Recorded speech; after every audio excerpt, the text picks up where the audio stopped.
दोस्तों, स्वागत है आपका हमारी नई कहानी में। मेरा नाम मीनाक्षी है। यूं तो हमारी शादी को 4 साल हो गए हैं और मेरी 1 साल की बेटी भी है। वैसे तो मैं दुखी हूँ, पर लगता था कि कुछ कमी सी है। मेरे पति बहुत सीधे हैं और मैं भी उनको बहुत प्यार करती हूँ। मैं भी अपने कॉलेज लाइफ में बहुत सीधी रही। मैंने किसी लड़के को घास न डाली और न ही डालने दी। जब भी कभी मैं देसी कहानी पढ़ती हूँ तो मुझे लगने लगता कि मुझे भी कोई दूसरा प्यार करने वाला चाहिए, जो एक बार मुझे कसकर अपनी बाहों में लेकर जोरदार तरीके से कुछ नया तरीका अपनाकर मुझे प्यार करे। पर क्या करें, मेरी हिम्मत ही नहीं होती थी।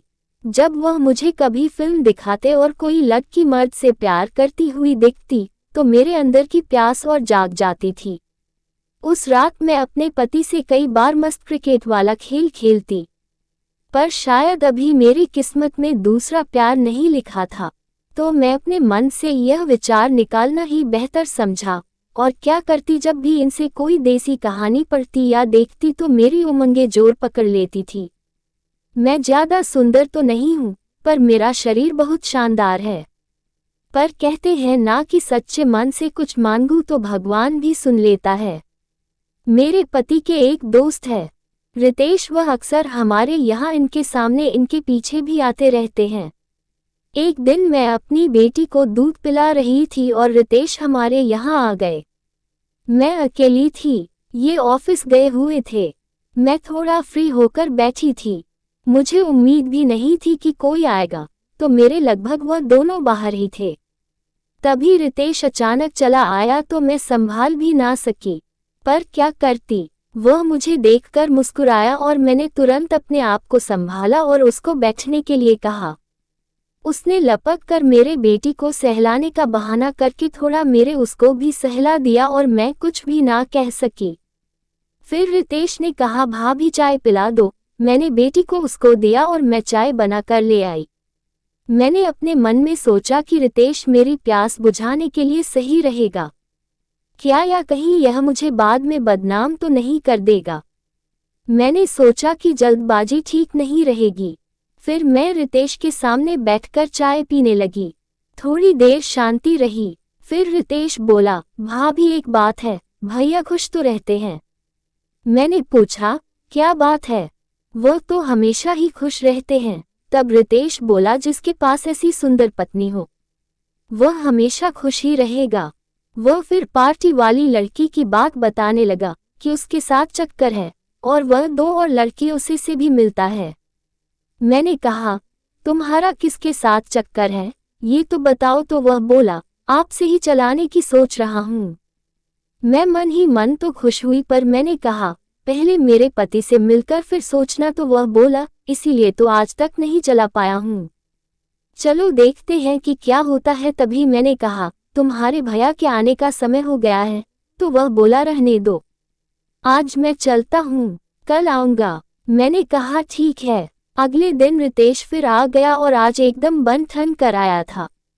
मैंने सोचा कि आज तो यह मुझे प्यार करके ही जाएगा, और यह सोचकर मेरा मन भी उसकी तरफ आकर्षित होने लगा। मैंने कहा, बैठो आप, और वह बैठ गया। उस समय मैं बेटी को सुला रही थी और वह मुझे बैठा बैठा देखने लगा और मुस्कुराने लगा। मैंने पूछा, क्या बात है? तो कहने लगा, आपको लाइन मार रहा हूँ। अब मैंने भी सोच लिया कि एक बार इसके साथ मस्त क्रिकेट वाला खेल खेल ही लूँ। किसको पता चलेगा, इससे एक बार खेल ही लेते हैं, क्या फर्क पड़ेगा। मैंने कहा, मारो लाइन, देखें आप पटा पाते हो या नहीं। रितेश बोला, अगर तुम बुरा ना मानो तो मैं अभी पटा लूं। मैंने सोचा अगर उनका नाम लिया तो यह वैसे ही डर कर भाग जाएगा, तो मैंने कहा, मैं बुरा नहीं मानूंगी। इतना कहते ही वह मेरे पास आकर बैठ गया और मेरा हाथ अपने हाथ में लेकर बोला, मैं आपको बहुत पसंद करता हूँ। मैंने कुछ नहीं कहा और सिर्फ नजरें झुका ली, जिससे उसकी हिम्मत और बढ़ गई और मेरे और पास आ गया। मैं अंदर ही अंदर काफी खुश थी।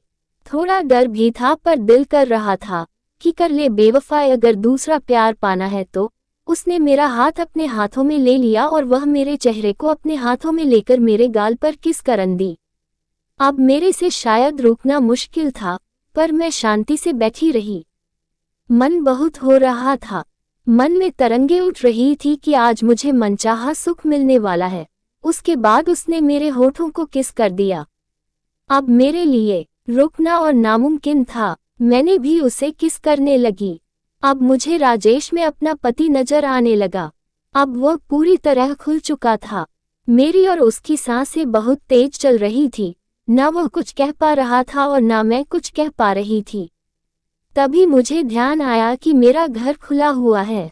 मैंने रितेश से कहा, तुम बैठो 1 मिनट। वह बैठ गया। मैं घर के बाहर जाकर देखा, कोई घर के बाहर नहीं था। तो मैंने अंदर आकर अपना गेट बंद किया और गेट बंद करते ही तो मानो रितेश तब समझ गया और वह शुरू हो गया। तभी मेरी बेटी जाग गई और जोर जोर से रोने लगी। मैं जल्दी से भागी अपनी बेटी को लेने के लिए। तभी बरामदे की फर्श पर मेरा पैर फिसल गया और मैं गिर गई और मेरे पैर में मोच आ गई। मेरे गिरते ही रितेश वहां से भाग गया। रितेश के भाग जाने से मुझे बहुत दुख हुआ। फिर मैं अपने पति को फोन किया और वह जल्दी से घर आए और मुझे अस्पताल ले गए। अस्पताल में मेरे पैर का इलाज किया। फिर मैं बेड पर लेटे लेटे सोचने लगी कि जिसके साथ मैंने बेवफाई की, वही सिर्फ वही मेरी जिंदगी में सुख और दुख में साथ दे सकता है और कोई नहीं। दोस्तों, अब मैं अपने पति के साथ खुश हूँ और अब किसी दूसरे मर्द का ख्याल भी मेरे मन में नहीं आता है। तो दोस्तों, कहानी कैसी लगी कमेंट में जरूर बताएं। यदि अच्छी लगी हो तो ऐसी ही कहानी सुनने के लिए मेरे चैनल को लाइक और सब्सक्राइब जरूर कर लें। धन्यवाद।